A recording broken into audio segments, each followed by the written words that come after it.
I'm Sean Bradley. I'm looking for a 2020 Tacoma. That's it. And I came from whatever lead source provider, not your website because it's a different process, but just like one of your internet leads. Toyota.com. Yeah. Toyota.com. So that's it. So now walk me through and almost over explain the exact process that you're going to do.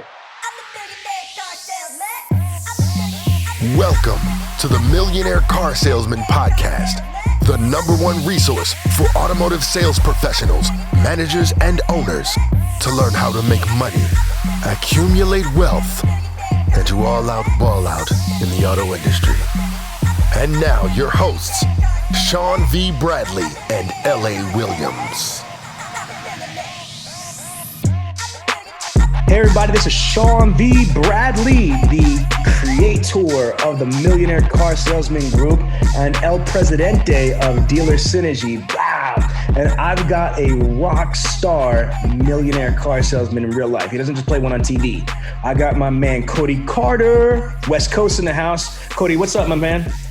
Hey, I'm happy to be back. It's been a crazy couple of months here with this whole pandemic and everything going on. But, so let's get into been good. it. Yeah, so let's get into it. How has COVID-19 affected you? Because you are a verified 100-car guy. If I do know your numbers, last August, you did over 133 cars on the floor last August, correct? Yeah, exactly. So let's see if I can keep up to that this month. Okay, well, maybe that. But how has the pandemic affected a 130-car guy? At first, it was kind of crazy with the inventory has been super limited. So 1 month over the next, things have been drastically different. But we are pretty lucky to have a decent inventory. It was better than we had anticipated. So far, Tacomas and trucks, those have been really light, but it's Camrys and stuff are doing okay. So let's get into it. What did you sell last month? Since we're in the middle of August right now, what did you sell in the last full month? How many cars did you sell last month? So last month I did 100.5. Holy shit. Wait a minute. So in the middle of COVID-19, seriously, you sold over 100 units on the showroom floor last month? Correct. Yeah. It was 100.5. It was a good month. 100.5, 100.5. I'm not going to, bro, I get it. You got to get that half in there because I'm only 5'5", but I'm technically 5'4" and like 10 12ths, you know what I mean? But I got to get that extra, in there and say I'm 5'5". No, you got that respect. 100.5 cars in a pandemic. How the hell did you do that? How do you sell that many cars in a pandemic where the average dealership, is down? Like if you go across the United States, the average dealership, first of all, sold less than 100 cars before the pandemic. During the pandemic, the average dealership is only selling 80 to 90 cars a month. They're down 10, 20%. So how the hell did you as a salesperson sell 100.5 cars in July 2020? Tell us. Well, it's a lot of it's just planning and scheduling. It's, we're working around the clock. Any internet sales guy, you're never really off, right? So it's working at home, showing up early. Like today, I got here. Today's my Monday. In theory, I got here at 6:30. Just getting ready to line up the day, line up the weekend. So a lot of it's planning, and I'm getting on different media sites that I do, and posting, hey, this new car's here, posting pictures. Just to get some excitement. Stop. So I'm going to dissect this because this is audience, start taking some notes. If you're driving, pull the hell over. All right, get your voice recorder out because this is strong right here. So first things first is that you said you're getting there early. It's Friday and you got to work at 6:30 a.m.? Correct. What time does the dealership officially open for sales? 9 a.m.? 9 a.m. We have an 8:30 meeting.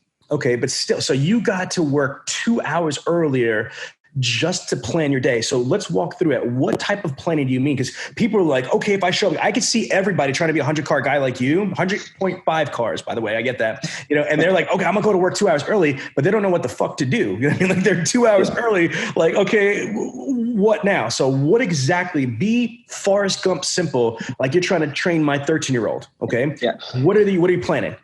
So for the first off, I was off the last 2 days. So every Wednesday, Thursday, I'm off. And so I'm still getting messages and I reply limited amount, but a lot of it's like, hey, well, I'll be back Friday. I'm going to get to you then. So like this, I'll still send out like credit applications to customers.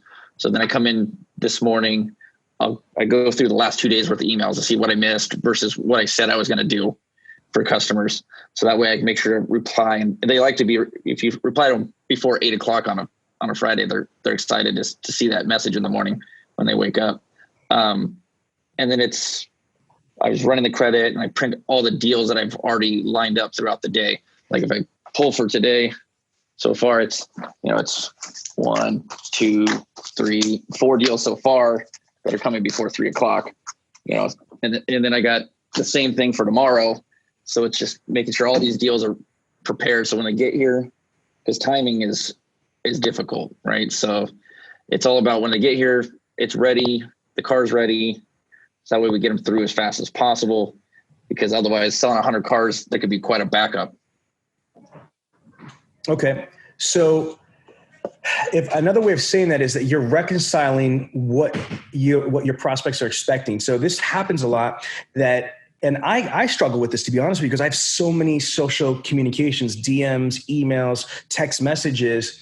And I'm sure that happens to a lot of salespeople too, is that if you don't take the time before your day starts to reconcile your Facebook DMs, your Instagram DMs, your LinkedIn DMs, your post to see if anybody's, commented on your post, your text messages, your emails, your leads, sometimes you drop the ball, not because you're evil, just because there's so much different stimulus and communications coming from all directions. So is that what I'm hearing? That you're reconciling all those communications? If I got here on time, I would never get to all those deals, because whatever showed up right now is the most important thing. And so, those people get kind of stuck or put to the side. So I need to get somewhat caught up before I start the day. And you know what, for the people that are out there that are like, I ain't going to work at 6:30. Well, you're probably the person who will never sell 100 cars a month. I'm just keeping it real with you. If you want the things that the average person doesn't have, you got to be willing to do the things the average person isn't willing to do, legally, ethically, morally speaking. And so you're talking to a 100.5 car guy for just July 2020 in the middle of a freaking pandemic. And if the man said he's here at 6:30, if I were you, you're not as skilled as this guy is. I get to work at 5:30 in the morning. I'm just saying, because you're not mortal, bro. You're not human. And if it takes you as a non-human immortal to turn around and have to only come in at 6:30, shit, the rest of us need to come into work. Hell, we might need to cot and stay overnight. I don't know. I'm just kidding. You know what I mean? But my point being is, don't poo-poo what you're hearing this man say. If this is one of his attributes to success, write that shit down. I mean, what kind of loser would you have to be that you're too lazy to come in early? You know what I'm saying? Like, it's not like we're asking you to do quantum physics and detail cars and shit like that. We're saying just get to work early so you could start your day the right way. Okay, good. And the next thing you started to say before I cut you off, because it was what? So for me, because there's certain docs that, on any deal that need to be prepared, right? There's 4 or 5 signatures that I need to do with the customer. So I have those all printed. I have the full packet put together, credit application, the 4 or 5 docs that they need. So that way, when I greet them, I have the paperwork ready, the car's ready. I'm like, okay, sir, here's 5 signatures. We're going to get you to the finance department. It's going to take a few minutes. And we have a Subway inside. So I'm like, hey, we'll get you some free food while you wait, because like keeps them at bay. And then that way we can get them in and out hour and a half, because people don't want to be here all day. And I can't have them here all day to screw up my schedule. Understood. Okay, so how else did you do it? So we understand you get there early, you're getting the paperwork ready, you're doing the timing. How do you, here's a direct question, because you're the internet sales consultant as well. So you don't just take fresh ups, you have internet leads, correct? Yeah, so we don't take fresh ups in the internet department. How many internet leads do you average a month? Store direct, I think I do about like 150 to 200, depending. Holy shit. That's whoa. 150 to 250? 150 to 200 is kind of my max. Wow. So if I'm understanding correctly, this is really big. So on top of selling 100 cars and what that takes between, trade-ins and deliveries and all that stuff, you still have time to work 150 to 200 freaking internet leads? It's a lot. It's been extremely stressful these last couple months because they've been super on the reply times, things like that. Look, fuck that, dude. You just sold 100.5 cars. I don't care if they were minis. If you're selling 100.5 cars, it's worth the stress. I mean, there's people that are listening to this. They're like, this dude's crazy. I sold 8 cars, for the entire month. I mean, give me all the stress that I can. I'm 21. I could take it. You know what I mean? Yeah. So again, I'm not saying it's easy, but you figured out how to do it. But like, I just want to be clear. On top of all the shit you're doing with repeat business referrals, you're on top of that handling. Because people are going to be saying, bullshit. I believe you. I know that for a fact, but how the fuck are you doing it? How are you handling 150 to 200 leads and all the presentations, all the deliveries, bro, how the fuck are you doing that? Well, some of the stuff is automated for follow-ups, because I always, like, my brother's new, right? I tell him, like, hey, like, before you go home, you need to make sure that all the follow-up's done, right? And so for me, like, my templates, each one has a number next to it, 1, 2, 3, 4. And that way, when I go through them every day, I just know, well, I sent that one, I didn't get a reply, so let's go to the next one. Versus me typing out an email every single day for every single person would be just too much. And I know I reached out to you. You have an assistant? I do have an assistant. She's actually my sister-in-law.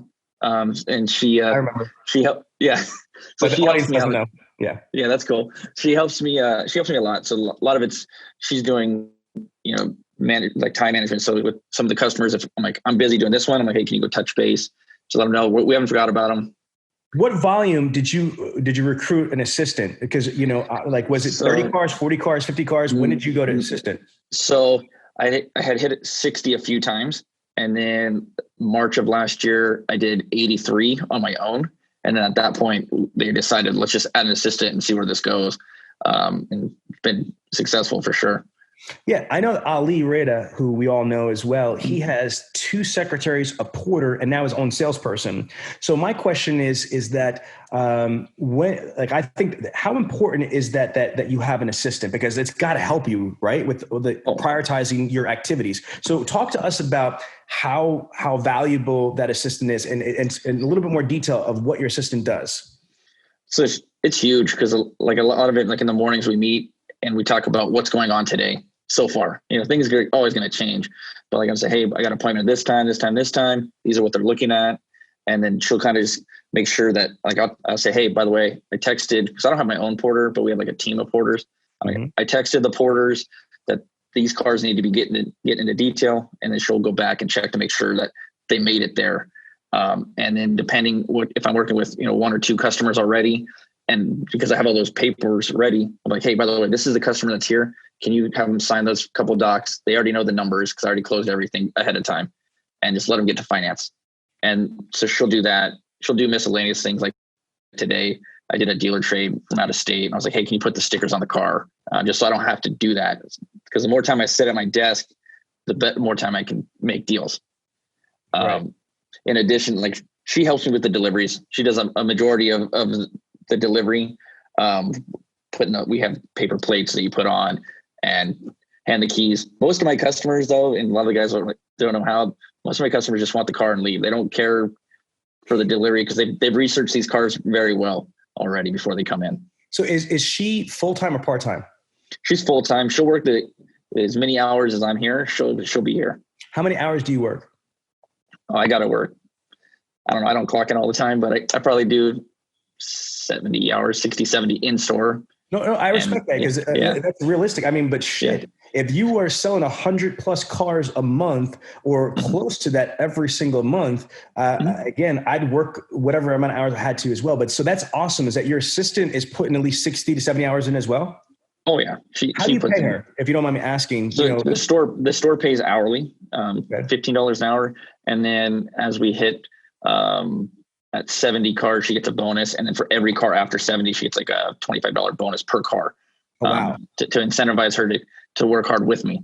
Okay. So do the math quicker for me, and so I don't have to bust out the calculator. Approximately what does she make a year as your assistant? Probably makes 75 grand.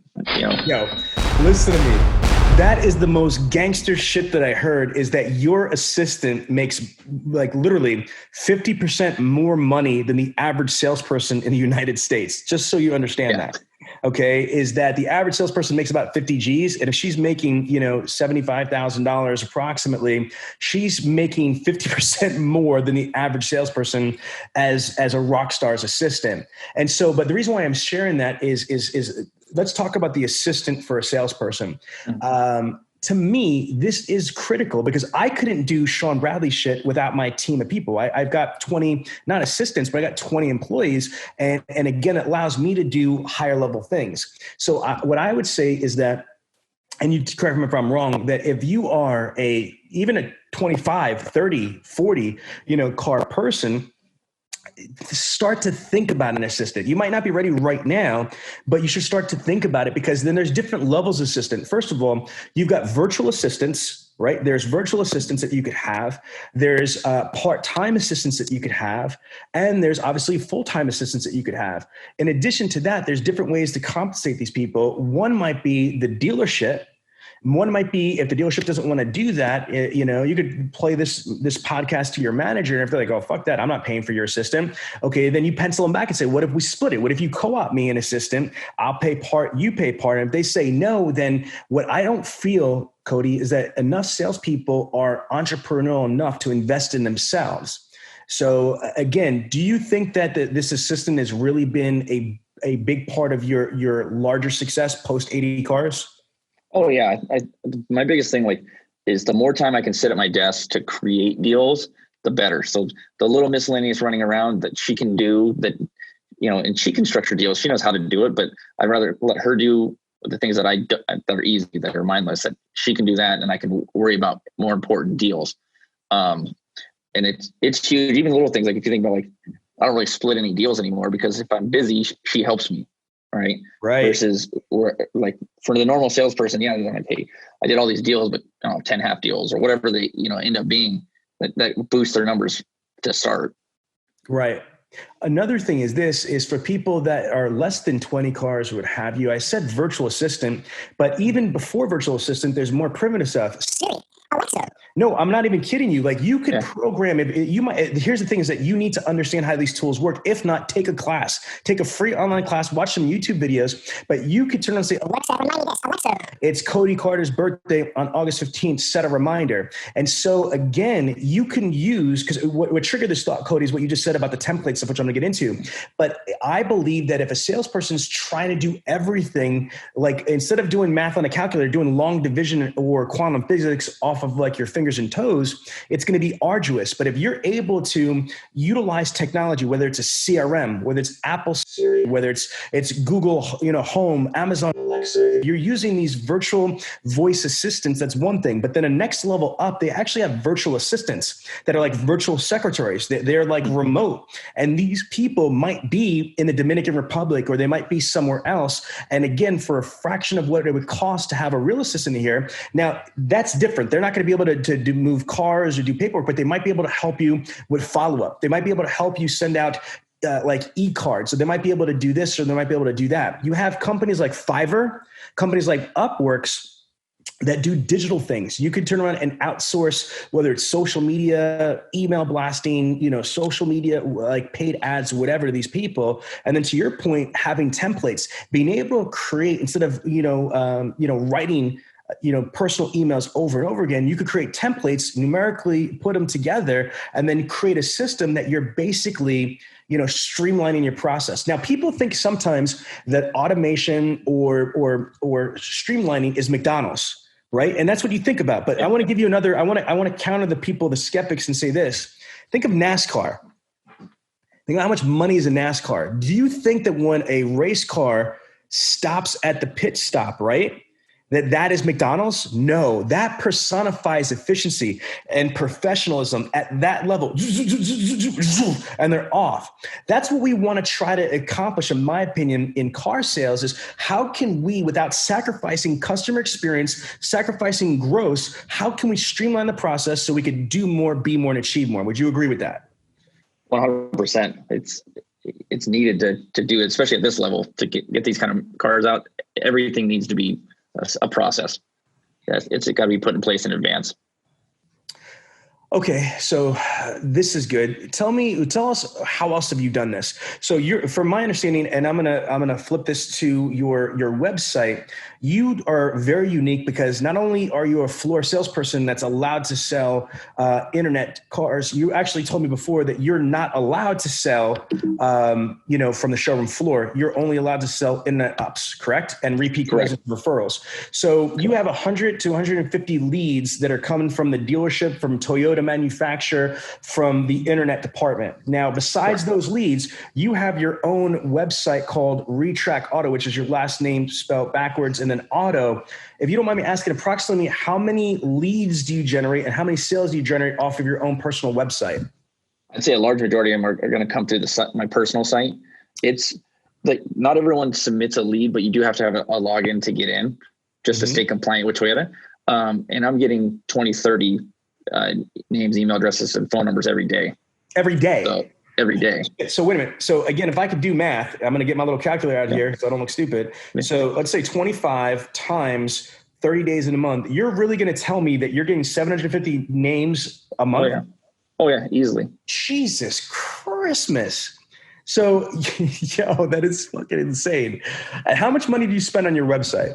Honestly. So the first time when I launched it was at 10 grand to get it launched. No. I'm not saying to building the website. But to market it. Yeah. Wait, before we answer that question, because you guys are on a roll, I just want to remind everyone to subscribe to the podcast. Just take a moment. You might as well go ahead and pause this and just subscribe to the podcast. Also, if you are getting any value, just go ahead and leave us a review. Let us know exactly what you like. Let us know what you don't like, right? We want to make sure this podcast is bringing extreme value to our industry. So without further ado, I'm going to go ahead and ask Cody. Cody, tell us exactly how much you spend in marketing on a monthly basis. You always get mad about that. I know, but I'm going to tell my audience.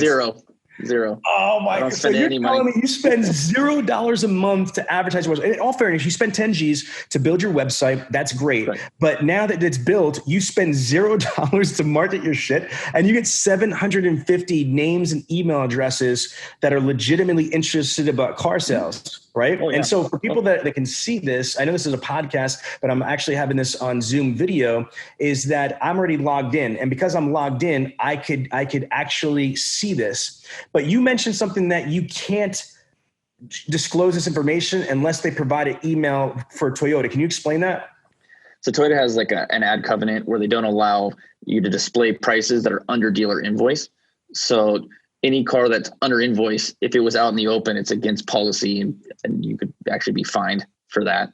So this is almost like two-way communication, because when they create their name and email address, it gives me the opportunity to follow up. So then I can display this. Absolutely. No, this is awesome. And so oh my God, do you realize, brother, like this is crazy. I got dealerships, not people, that are spending $10,000 to $15,000 a month to generate 56 to 60 leads in a month. They're getting clubbed like a baby seal from these freaking vendors out there. You're spending $0 to get 750 emails, phone numbers of people that are interested in cars. Holy crap. Now, let's go to the big number though. Okay, 750, rub-a-dub-dub, who cares? How many car sales can you directly attribute to your website per month out of the 100 cars that you sell? At least 60%. At least 60% of them. You're selling 60 cars a month off of your own website. Oh, yeah. It's crazy because, like, pretty much if they click the I'm interested button, it's 80% going to be a deal, at least. It's crazy. So you're saying if you didn't have your own personal website, you would not be able to sell 100 cars a month? No. So when I first started, before even the website, I was real primitive. It had a Google Doc sheet, and people would request the link, and they'd tell other friends, "Oh, you just text this guy, ask him for the link," right? And that was kind of like the first step, right? And after I launched the website, it was substantially larger because it's easy for someone to share the website. And their friends like, "Hey, I got a crazy deal." They're all posted there. It's way easier for both of us because the less questions that they have to ask me, because they can just see it there, the more time I have, and they appreciate the transparency. Well, listen to this. I want to share something with you because this is not going to be released for a couple months. So I'm going to tell you a secret that nobody else in the world knows except for you. All right? Okay. My daughter just left the car world as a frontline after 2 years, and she's going to be joining our team at Dealer Synergy. Obviously, she's the heiress to the company. Yeah, I mean, we joke around heiress, and she was never destined to stay on the front lines because she's going to be part of the Dealer Synergy family. But we wanted to give her authenticity before she worked as an employee at Dealer Synergy, and after several years on the front lines, she's going to do this. But my nephew, I don't know if you saw my nephew, Dylan. Yeah, he just started.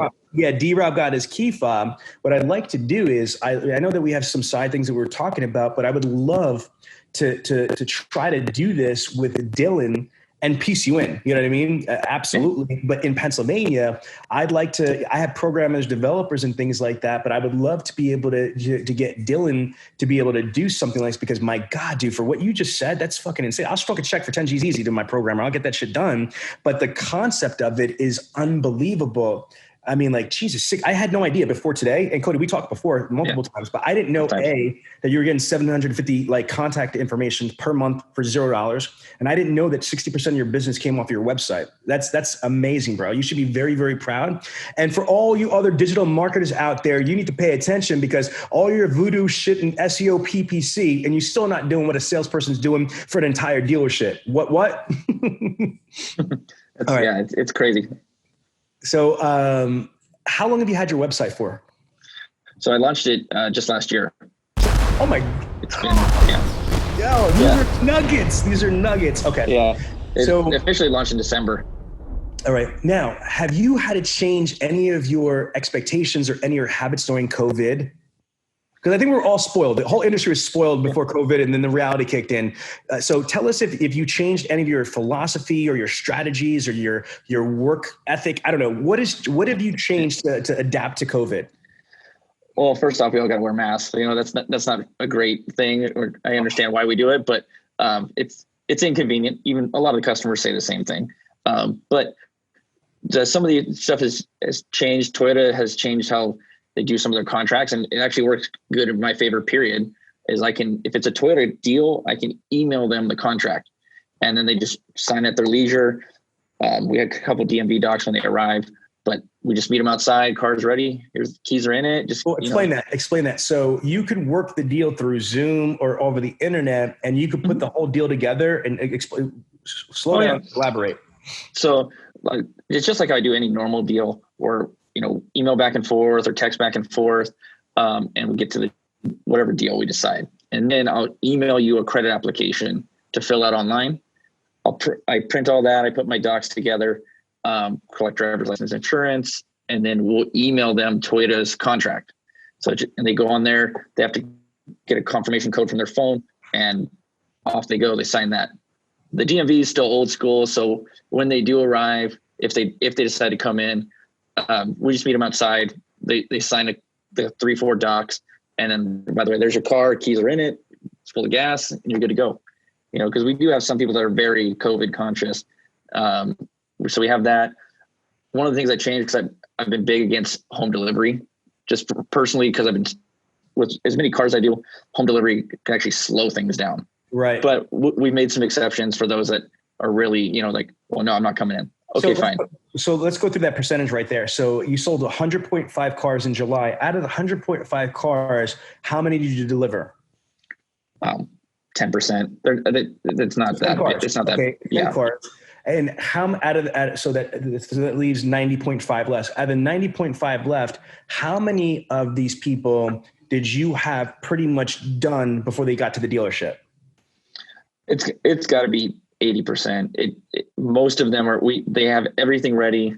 We already know the car. We know it's very rare that they come in and let's look at a few cars. Okay. So again, times 0.80. So that means that's 72 cars out of the 90. Okay. Mm-hmm. So basically the 17 people, so out of 100.5 cars, only 17 people was close to a traditional process where they just come in and figure it out when they get there. Jesus, man, this is amazing. You've changed the paradigm from the sales perspective, but you also are changing the paradigm from the prospect perspective. I love this. This is strong. Okay. A couple other quick questions that I have for you is this. I know that sometimes it's hard putting somebody on the spot like you know what I mean? Like on role playing and stuff like that, but try to just have some empathy for there's young people out there or veterans. You know what it's like to fucking look at you as a young professional, because you're not old, you know what I mean? And there's people that have been in their whole life and they haven't even had a tenth the success that you've had in 30 years in the business. It's humbling, or humiliating. Yeah. And so they're sitting there, like, I know they're rewinding the podcast, they're rewinding the video, they're trying to get every nuance of what you're saying. They're going to probably wear a fucking red AirPods, because they're trying to be like, not like Mike, they're trying to be like Cody, you know what I'm saying? So help them paint a picture of what this like. Since you're an internet sales consultant, you're a showroom sales consultant, but you have internet leads from the dealership, but only a small amount. The majority are coming from your own website. So the majority of ways that you get your leads, not including repeater referrals, just the majority of your leads are coming off the internet. True or false? Correct. Yes, true. So walk us through and paint the picture for a blind man what the experience is like. So I'm Sean Bradley, and I'm looking at what's a dope Toyota Avalon, right? Nobody buys an Avalon. All right. So then what's a really good Tacoma is what everyone's always looking for. All right. So perfect. So I'm Sean Bradley. I'm looking for 2020 Tacoma. That's it. And I came from, let's say, whatever lead source provider, not your website, because it's a different process, but just like one of your internet leads. Toyota.com. Yeah. Toyota.com. So that's it. So now Sean Bradley submitted internet purchase request. It is 9:15 in the morning. The lead hits your CRM. What CRM do you use? We're using eLeads. Okay, so good. So Sean Bradley just hit your eLeads. You just had your coffee, and you see me there. Walk me through and almost over-explain the exact process that you're going to do. So we're required to reply within 5 minutes. Otherwise, it gets assigned to somebody else. So we're normally within the first minute. We'll click. You read the bottom description to see if there's any notes, because it's important to answer the actual question if they have a question. With Toyota, also, it'll tell you things like, well, I'm a first-time buyer. I want to lease. I want to purchase. So those are gives you some kind of background. And then if they selected an exact vehicle, or if they selected just an idea of, 4x4 Tacoma. So then you can gauge what you're going to reply. So on my end, I'll just hit send email. Could say like first email. So I send first email. I click first quote, and it populates everything. It says their name, says who I am, what my position is. By the way, I saw you're looking for, special pricing, and then it auto populates already for me, 2020 Tacoma, 4-wheel drive, TRD off-road. And then it even puts in the MSRP for that car. So what tool does that? So I have it all just automated through eLeads. It's one of my saved templates. So you had it through templates. So you believe in giving somebody a price quote from the very first job. So our store believes that you need to get it's a quote needs to be sent out right away, because that's what they're looking for. How do you quote them? How do you quote? They're going to look somewhere else. Understood. But here's my I always debate this, because I'm not, dude, like, if you're selling 100 cars, God bless you, you're doing something right. So I am not going to say you're doing anything wrong, but I do want to challenge that logic just for a second, is that I believe that giving a price is fine, but a pre-qualified price I don't normally agree with, because you can't go up, you can only go down. So what type of price quote do you quote them? What's the price? It depends, right? We're in the market right now. Tacoma is so crazy hot, and all these dealers are way over MSRP, even on any basic Tacoma. Really? So it's nuts. So for me, I'm like, I'll quote MSRP minus factory rebate, and we'll send that out. And so basically, it's still a good deal for both of us. It's I got a very question, competitive. So here's the thing, though. But doesn't Toyota have special incentives? For example, General Motors has a $500 rebate for military, law enforcement. There's college grad. There's this and that. So how do you know that price quote, if you're just doing MSRP minus the normal generic rebates, how do we know that this person might not qualify for other things that's not open to the public? So they have the opportunity to qualify for more, right? But we're only going to use the basic factory rebate that everyone would qualify for. And then the next line below, it says, by the way, are you a college grad, or are you active military? So it's going to ask that next. So that's what I was looking for. Okay, great. So then you send that price quote with that disclaimer, giving somebody hope and opportunity. Perfect. Now, what's the probability? Because I'm an internet guy, and like, I don't want to lead you, but I'm going to follow up with this statement. At the first time you respond to an internet prospect, that very first attempt, do you magically get everybody to answer that first time? No, it's several contacts on average. Okay. And so walk us through day one follow-up, day two follow-up. Exactly. So I'm start all over again, and I won't interrupt. Yes, no problem. So we send the first email quote. and then you'll make your call. And then with eLeads, you have the opportunity, you can click text, right? And then it sends a text blast. It says, my name's Cody, I work for Tustin Toyota. Can I communicate with you by text?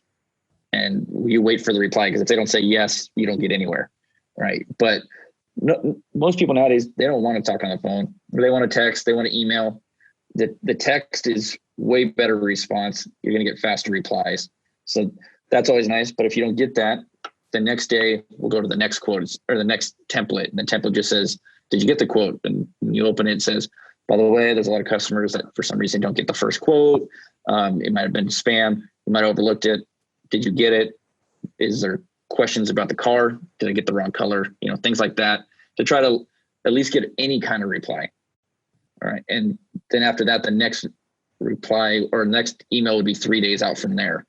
So the day 4, day 5. And you basically, you're just, the next one of mine says, I haven't heard from you, is the template. So I haven't heard from you. Hey, I just want to know, did you buy something? Does this not work for you? Or are you just too busy? Right. And so sometimes they'll reply, hey, I got it, but I'm really busy right now. And then I can adjust follow up depending on that. And then it just goes out. There's miscellaneous. How long do you follow up with the internet prospect for, you yourself? My follow-up templates are set out for 28 days. 28 days. Okay. So you're following up for a full month for your prospects. Now, let's go back to the text messaging. I would agree with you. 96% of text messages get read, and there is a hell of a lot of engagement in text messaging. Is your strategy to try to sell the car through text message, or try to start the rapport and then escalate that to a phone call? A little bit of both. It depends on each person. A lot of people still prefer text, and which is fine. And we'll communicate long links through text. For me, texting is good just because it doesn't tie me up. Like a phone call where I can't really do too much while I'm on the phone. Where text, I can run 3-4 text message groups at a time. So it just depends on the person. But some people are like, hey, can you call me? I'm like, yeah, no problem. I'll call you. And then, our store's got some kind of advantage where we have special programs for leasing. So if we're on a lease, I really can't lose. And right now it's been good for us because with the Tacomas and stuff, you're telling these people, well, no, I'm not going to discount the car. But by the way, if you lease the car, I'm $80 a month cheaper than the next guy, and it just makes it easy. So let's go into that. You are a leasing beast. What's your lease penetration? It's like 90-something%, right? 90%. Yeah. Jesus Christ, man. And we talked about this before. There's certain dealers that are in the South that have a 20% lease penetration. They're out of their mind. So how is it that you could be $80 less? Like, why? Like, you're not like the Toyota god. I mean, like, you were a salesperson. So without giving all your trade craft secrets away, you know what I mean? But this is the Millionaire Car Salesman Group. How are you such a beast with leasing? Why are you able to do things that other Toyota dealerships can't do? So at the very beginning, I was like, oh, well, there's this cool leasing company out there. I'm like, let's try it. And originally the store's like, well, we're not really interested in that because Toyota's really strong about like only use Toyota Financial, right? But I'm like, well, listen, I got so many more deals if I have the opportunity to do this. So, and we signed up one bank and became their biggest dealer for leasing.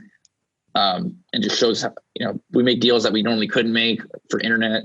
You got even the retail on the flip side. It's like, hey, with Toyota, we would have made a mini, but with this bank, now we're at MSRP making a pounder. So we got both sides of that.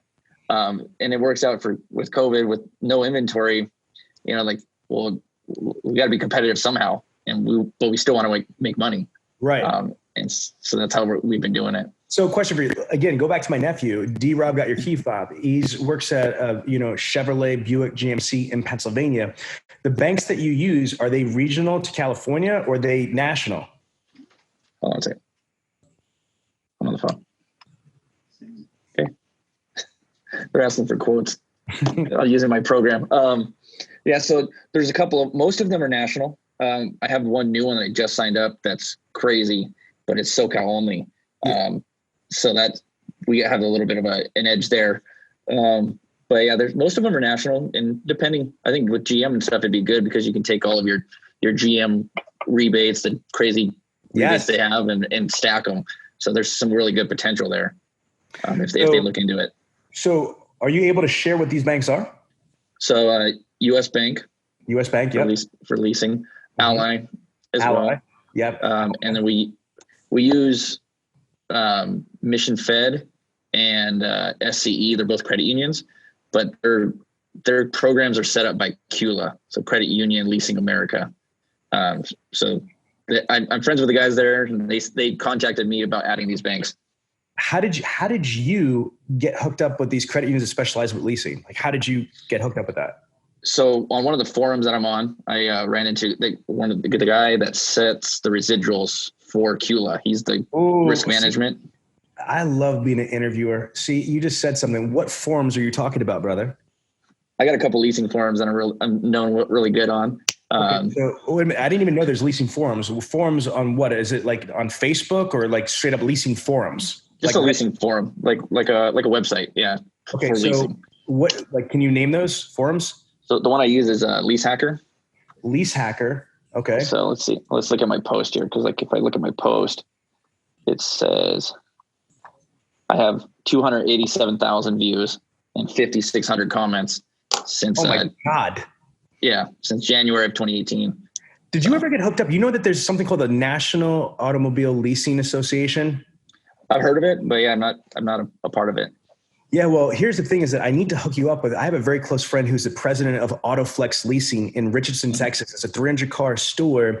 And I learned a lot and this is above my pay grade because I'm not immersed 1,000%, but they actually have another idea besides leasing, what they would do for used cars, because they're an independent dealership that they were leasing out of. They have balloon payments and things like that, which it replicates what a similar, lease. Yeah, it's similar. So are you familiar with balloon payments and things like that? In Texas, yeah, it's pretty common. Yeah. Oh, there you go. So then absolutely. Yeah. So then with CULA, they just launched this month. They're doing a used car program where their system is linked with yours. And every day it spits out all the lease payments on that car. So you don't have to calculate them. You just know what's that selling price. The payment's $299. And you don't have to worry about anything else. Okay. And now CULA, what's the acronym mean again? Credit Union Leasing America. Credit Union Leasing America. And then you said Lease Hacker. Is there any other forums you recommend? I just use that one, and a lot of them just like Facebook stuff because I work for Toyota. I used to have a Tundra, some of the Tundra pages, things like that. See, look, this is what happens when fucking ninjas, they think everybody's a ninja. You know what I mean? Like, I get it because I'm a ninja too, but in different shit. You know what I mean? It's that you're like, yeah, this, and this. And people are probably, what is he talking about? So these are nuggets, dude, nuggets. So if you're a salesperson, and let's just use Toyota, but whatever your manufacturer is, if you're Ford, then Ford. If you're Chevy, Buick, GMC, GM. But you should be in all of the forums for the models and the manufacturer. Do you agree with that? Oh yeah, 100%. Can you give some ideas of what type of forums you're in for Toyota, the different models and things like that? Yeah, it's like Toyota. There's Tundra Crew. There's Tundra everything. There's like 5 or 6 of them. So I'm on all of those. I used to work in Arizona. My brother works there, so I'm in the Arizona Tundra group, and they know me because I used to live out there. I used to hang out with these guys. So so a lot of times if someone posts, like in the SoCal one, if someone posts, hey, I'm looking for a deal, right, on whatever, even if it's not a Tundra, they're like, they tag you in it. And then that starts the conversation.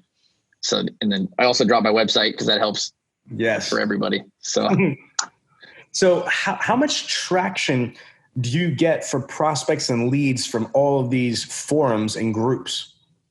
Well, especially like Lease Hacker and stuff, I'm huge there. They get a lot of stuff from there, but a lot of it's, it maybe started there, but then they had a good experience, and then they just say, hey, just go to this website because it's Cody's website, and all the deals are there.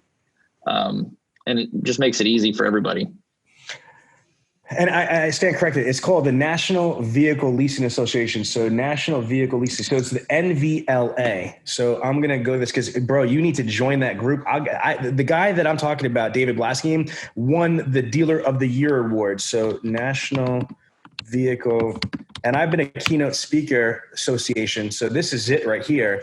It's the nvla.org. You need to join this bitch right here, man, because this is give you this is like the NADA for your field. Like they will you're like the leasing god to these people. They have no idea at the level that you are playing at.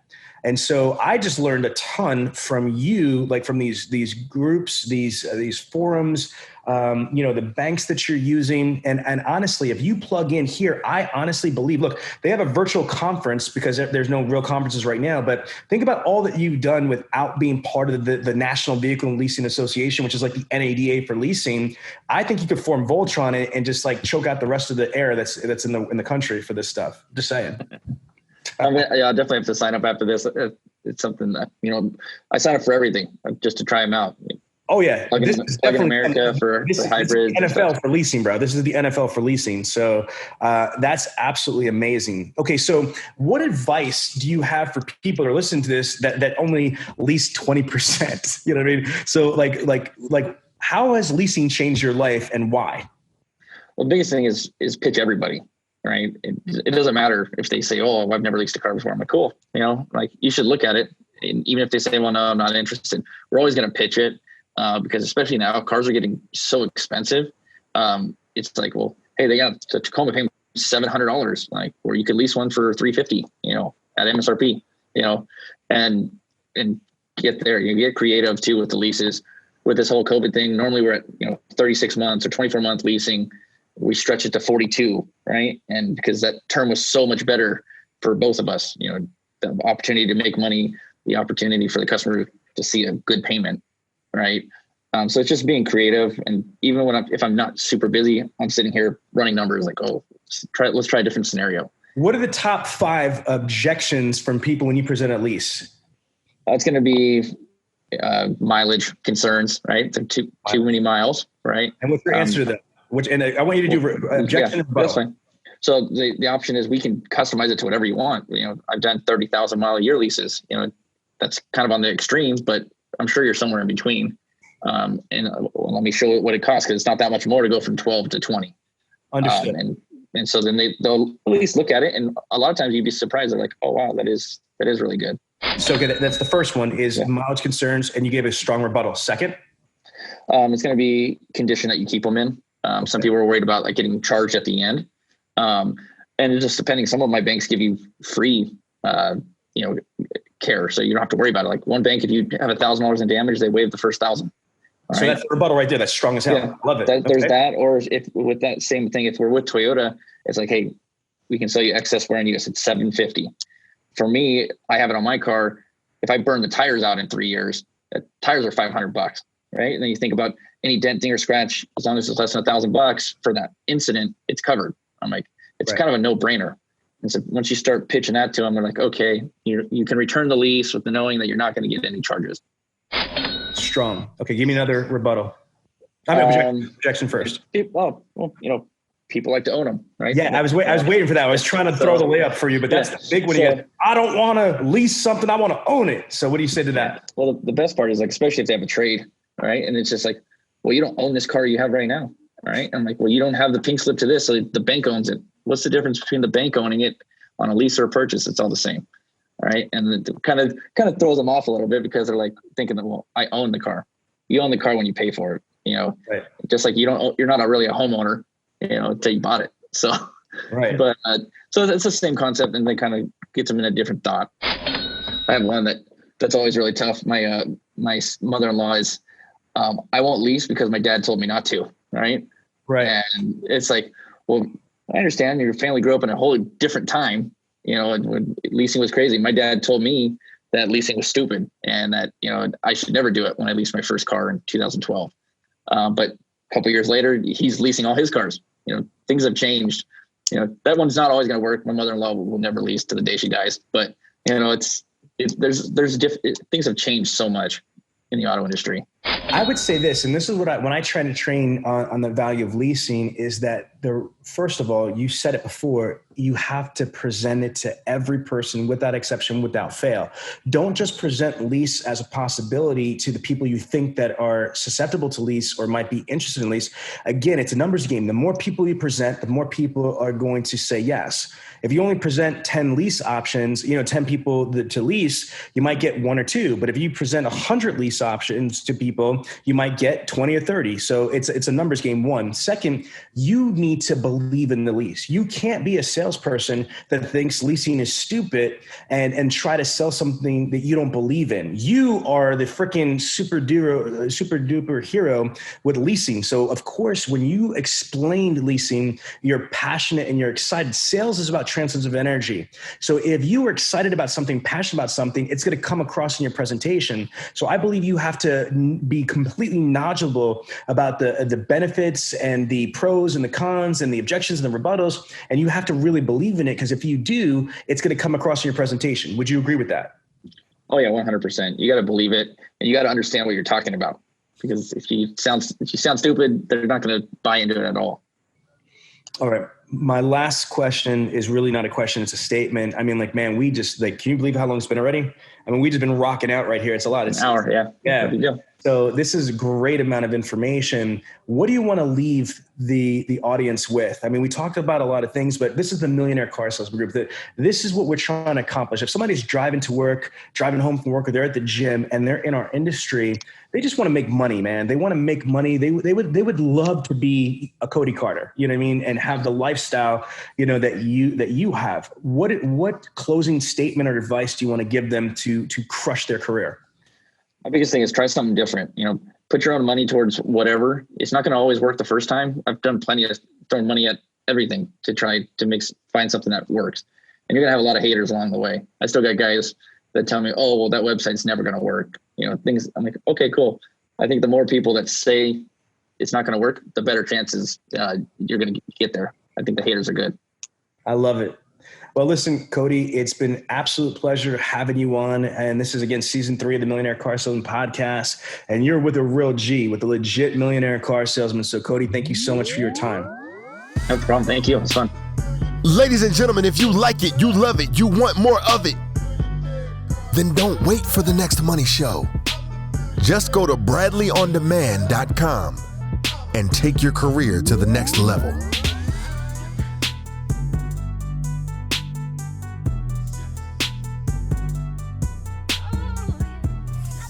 If you enjoyed this podcast, then make sure to give it a thumbs up, subscribe, and leave us a review. You know, let some other folks know about it. Oh, and don't forget to join the Millionaire Car Salesman Group on Facebook. We'll see you there.